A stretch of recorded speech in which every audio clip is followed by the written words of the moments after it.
When we invested in Swiggy in 2015, we had been looking at food delivery market for more than 2 years. I would think in my mind, यार ऐसा कोई कुछ बनाए ना तो बहुत exciting होगा. I had seen enough founders to know that when they have to start up, it's not a choice in their mind. Today it's obvious. All of them we see Zomato, Swiggy, t-shirts all around us. But that time, no one had done that. Everyone here has already seen Shark Tank now. So everyone knows that startups are evaluated by the 3 T's. Grocery market was 20x of food market, not just food delivery, even eating out. Being an entrepreneur is significantly harder than being a VC. There is no comparison at all.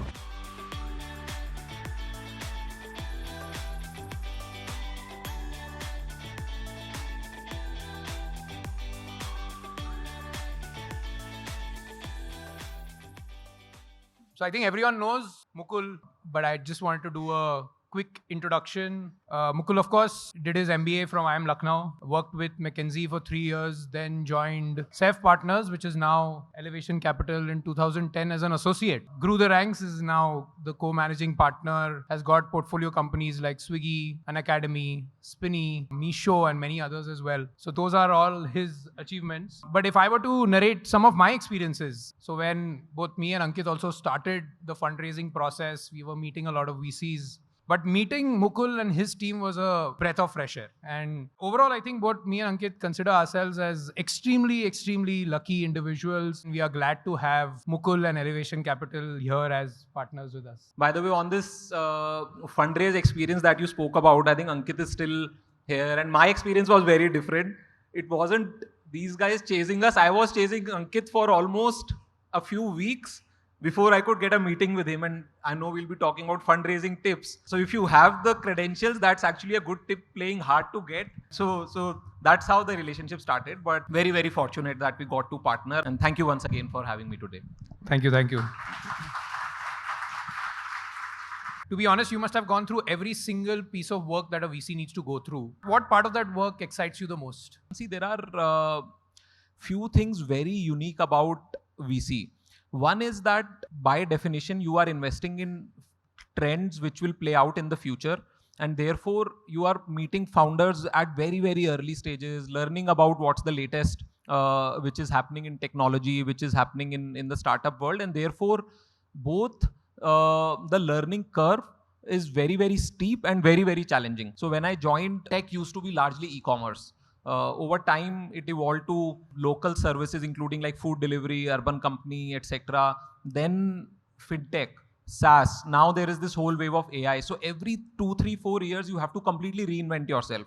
And that is something which personally I have really liked, knowing that, hey, you are meeting the smartest people out there, learning from them, what are they building, how they are imagining the future, and getting challenged all the time, and therefore growing all the time. So that is one part. Second, which you asked, that there are multiple roles as a VC, from a deal sourcing to saying, okay, this is where we want to invest, to then the partnership once you invest.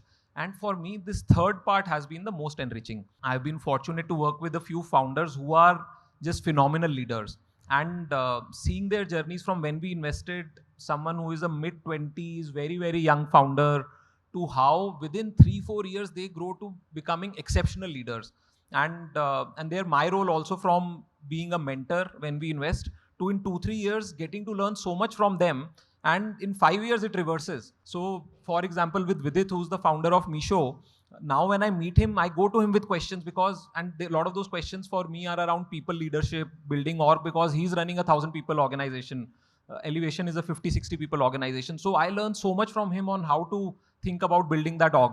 So those relationships, and many of these end up becoming deep personal relationships as well.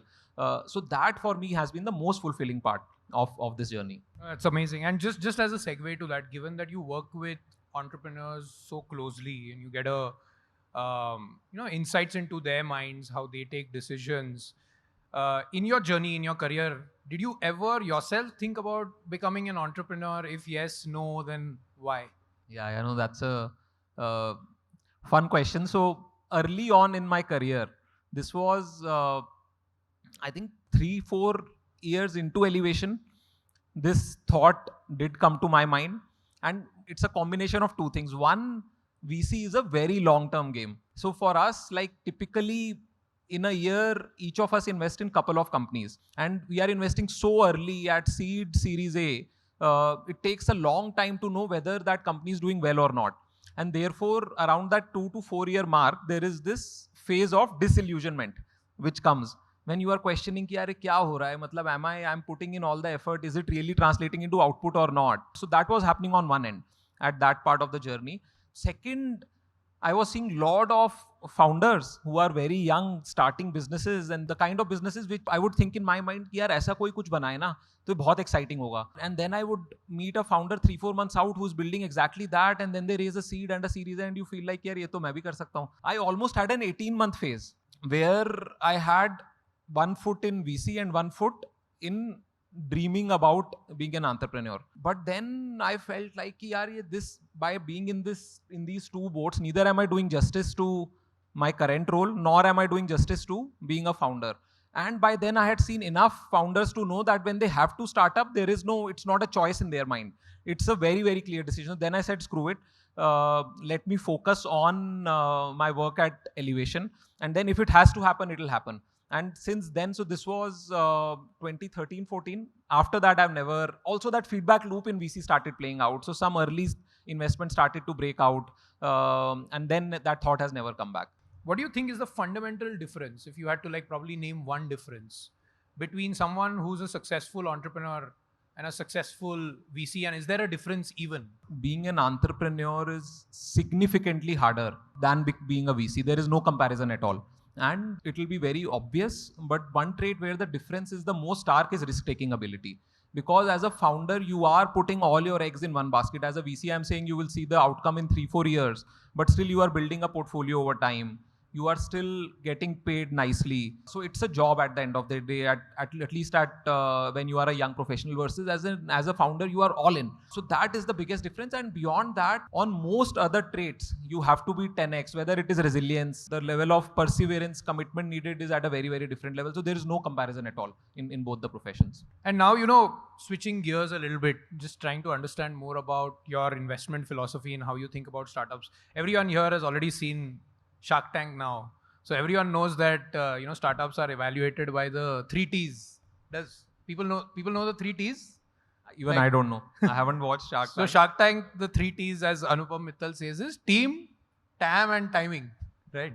So overall, I think there are enough podcasts which kind of say, okay, this is the business idea, it's the customer insight, how large the market is the timing right? But I wanted to go a step further and ask you that when you are investing in a startup, are there any other softer signals that you look for when investing in a startup, and signals which might not be as evident as maybe how good the founder is, or or how large the market is? So are there any like soft signals that you look for? So there are a couple of things I would add. One which has to do with the market, and second which has to do with the founder or the team. So on the market, this is again a learning I had along the way, that TAM or size of market is important, but what is significantly more important is severity of pain point. If I look at food delivery as a market, when we invested in Swiggy, it was small. But if I look at severity of pain point, it was very high. On the other hand, if I take example of grocery market was 20x of food market, not just food delivery, even eating out. But in Indian context, severity of pain point was very low because you have this Kirana network. So for most of our products, it's there within 5-7 minutes walking distance. And that's why if you look at the pace at which food delivery has grown versus the pace at which grocery has grown, food delivery grew much faster despite being a 1/20th market size. So there was this big basket wave. Then there was the grofers and Pepper Tap and that wave. Now in the third generation of Instamart, Zepto, Blinkit, it seems like the market is growing when the consumers are more affluent. There is a willingness to pay, but it has taken much longer. So that's the first point, which is severity of pain point. And second learning which I have had which is on the team side, that is the founder bringing some counterintuitive insight and some very deep insight. And sometimes I'm using the word deep, but sometimes it can be very, very simple. So going back to the Swiggy example again, at that point, when we invested in Swiggy in 2015, we had been looking at food delivery market for more than 2 years. We had met more than 50 teams in food delivery, but we were not able to cross the line. there used to be this company called Tiny Owl. At that time, they had built a very, very clean app. The team had the right credentials, IIT Bombay, housing, but that clean app did not reflect in their customer retention cohorts, etc. And then we met Harsha, who's the Swiggy founder, and he was the first founder to say that, hey, if you have to solve food delivery in India, you have to build your own logistics. Today it's obvious, all of them we see Zomato, Swiggy t-shirts all around us. But that time no one had done that. And even globally, now Uber Eats, DoorDash, etc. have their delivery. Back in the day, there were companies like Grubhub and Just Eat who did not have delivery. So Tiny Owl was looking at those global comparables, trying to replicate in India. Harsha's insight was much more bottoms up, that in India, restaurants are very unorganized.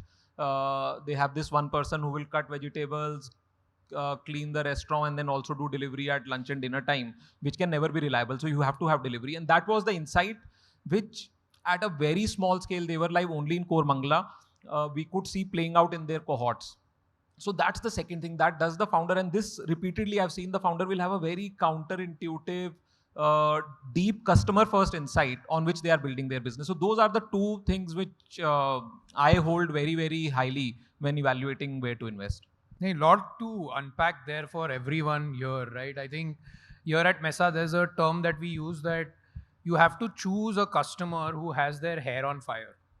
You know, unless and until the problem that you're solving is urgent, then people are not going to look at you because there's just so much noise out there. So this is such an important question for you to also ask, whether it's your BYOB or it is MSL. The problem that you're trying to solve, how frequent and urgent it is.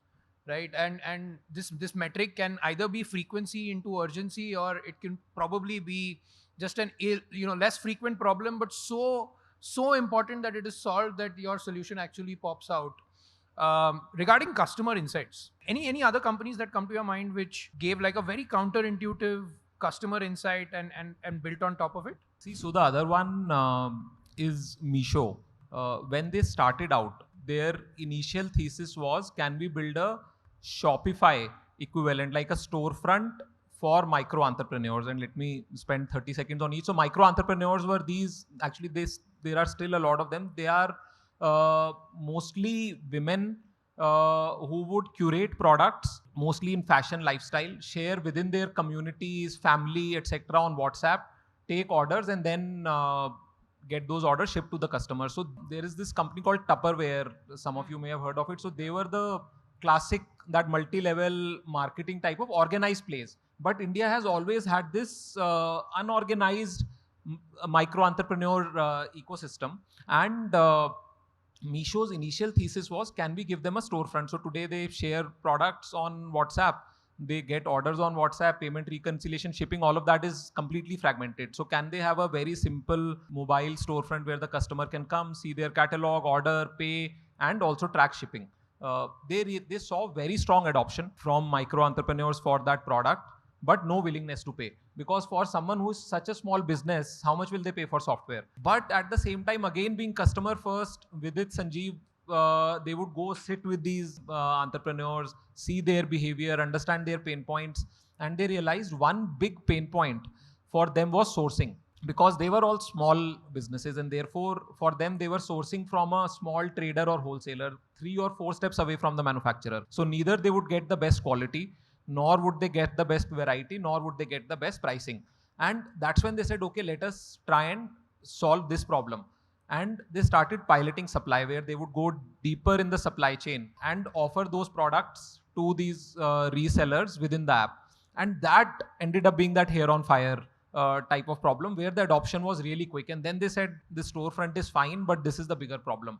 And they moved to this thesis. And so I had actually known Vidit for almost 1.5 years before we invested. So I had seen them from this journey to get to supply, to then seeing the kind of early traction they were seeing on the supply marketplace. And for us, it was not an obvious insight at that time, because neither am I the TG who's buying from a micro entrepreneur, nor do I have anyone in my family who is a micro entrepreneur. So it's hard to relate to it as a consumer. So then we said, okay, this data looks very promising. Let us do a lot of reseller interviews. So we did 30, 40 reseller interviews, and we realized it became very obvious it was a hair on fire category taking off, and then we decided to invest. So that's the other example. And the only thing I would add is this customer backwards, customer interviews for us has been a very, very powerful tool, because a lot of times, whether it is customer love or otherwise, the kind of emotion you feel in those interviews can be a game changer in terms of what the final decision is. Now these VC playbooks are also much more templatized, right? So as a founder who's coming to meet you, who has listened to three of your podcasts, उनको पता है कि यार customer obsession Mukul सब जगह बोलते हैं, तो अभी 3 स्लाइड तो उस पर डाल दो. But so it's hard to pick. But it is an emotion. You can see that. And apart from emotion, where it actually shows up is in these insights. The next thing that I wanted to ask you was, while there have been a lot of wins in your experience, I also wanted to talk about the losses a little bit. Could you kind of walk us through, say, 2 losses during your experience here at Elevation, where retrospectively you feel you took the wrong decision to either invest or pass? What are the things that it taught you and how it kind of changed your investment philosophy? Let me share a couple of examples. And in VC, I'm sure a lot of you would have heard the biggest errors are errors of omission, where you had the opportunity to invest in an exceptional founder, exceptional company, and you did not invest. And again, stating the obvious, because there the upside you miss out is unlimited, versus in cases, errors of commission, you invested, the company did not work out. Even if you lost all your capital, your loss is limited to your capital invested. So both are actually errors of omission, and learned very valuable lessons from both. First one was Ola. So we had looked at Ola at the time of their Series A round. At that time, there was Ola, Taxi for Sure. There were a couple of others, but these two were breaking out. One, it was unclear which team was executing better. The second bigger question for us was the market size. And this learning I mentioned about market size and severity of pain point actually came up from that experience. And this is, by the way, Uber in the US and Ola in India were being built in parallel. So there was no future to look to. Like I was saying, for Flipkart, there was an Amazon. So there was a global comparable that, hey, what could the world look like? In this case, it was getting built in parallel. So we looked at taxi market in India. We said, hey, it's a 10,000 crore market. We looked at travel market, which was the closest comparable, which is Make My Trip type plays. That, okay, where is that market? How much of that is penetrated online? Therefore, if taxi gets there, what will the size of that opportunities? And we got to like a 150, 200 million type of number. That's the kind of GMV or booking value that Ola could get to. And we said, no, let's pass. We'll wait for now. And that was a big mistake, because the market was small, but severity of pain point was significant, and which we missed. So that's the learning which I spoke about earlier also. The second one was delivery. So we had looked at delivery very closely in the Series B round. And there were 2 new age players, Delivery and Ecom Express. And when we spent time with both of them, it was very clear Delivery was the stronger team, had the tech first DNA. They were hiring very high quality people in their team. So after the first meeting, we came out really excited that we should definitely be investing here.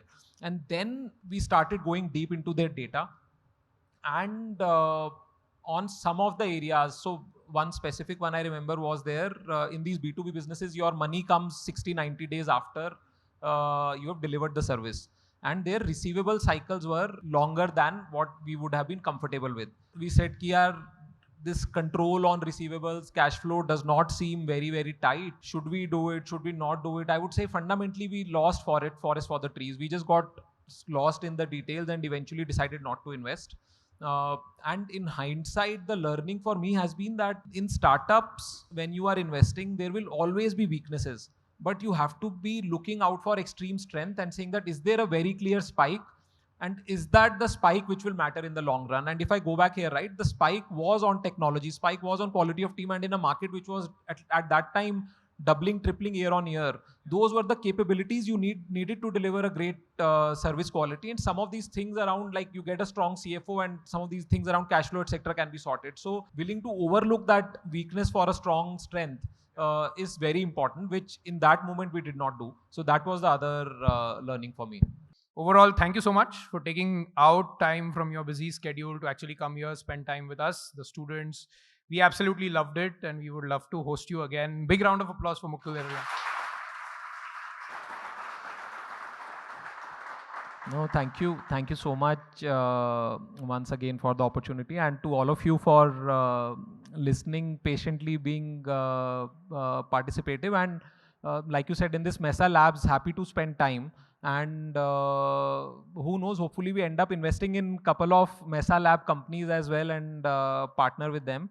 And irrespective of whether you build your own company or go on a different path, wish you all the best, wish you all success, and I'm sure you will all do really well. Great meeting all of you. Thank you.